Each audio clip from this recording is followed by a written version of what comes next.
टीपू सुल्तान की दरबार में पगड़ी को बहुत फजीलत से देखा जाता था और ये बहुत आला लोगों को और बड़े मनसब रखने वाले लोग होते थे, उनको ये पगड़ी पहनाई जाती थी। टीपू सुल्तान की दरबार में पगड़ी को बहुत अजीम और फजीलत वाली चीज़ समझा जाता था। अंग्रेज़ों से जंग चल रही थी और इस पगड़ी को जलील करने के लिए अंग्रेज़ों ने इस पगड़ी को अपने नौकरों, गुलामों और कमतर लोगों और वेटर्स को भी पहनाकर इस पगड़ी को जलील करने का सोचा और फिर ये किया भी।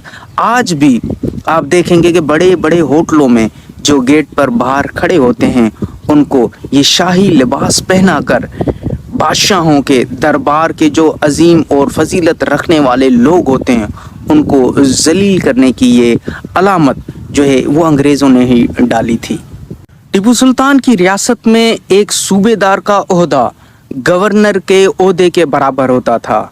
अंग्रेज़ों ने एक लेफ्टिनेंट के मातहत ओहदे को सूबेदार का नाम दे दिया ताकि सूबेदार के ओहदे को जलील किया जाए।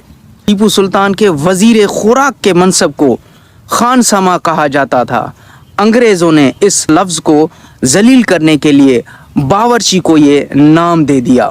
टीपू सुल्तान ने सल्तनत उस्मानिया के खलीफा से मदद चाही तो अंग्रेज़ों ने हज्जाम का नाम खलीफा रख दिया। टीपू सुल्तान के दौर में जमादार एक बहुत बड़े पुलिस अफसर का नाम होता था। अंग्रेज़ों ने इस जमादार के नाम को जलील करने के लिए एक झाड़ू खाकरूब होता है, उसको जमादार का नाम दे दिया। बादशाह या सुल्तान के दो बड़े मोतमद और आला वजीर बादशाह के दाएं और बाएं बैठते थे। उनकी कुर्बत और उनकी सिमत की वजह से फारसी में चुप बाएं और रासी दाएं की निस्बत से चपड़ासी कहलाया जाता था। इतने मोअज़्ज़ज़ ओहदों के नाम को जलील करने के लिए प्योन को चपड़ासी का नाम दे दिया गया।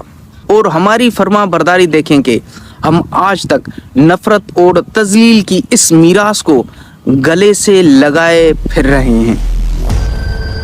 टीपू सुल्तान, हम शर्मिंदा हैं।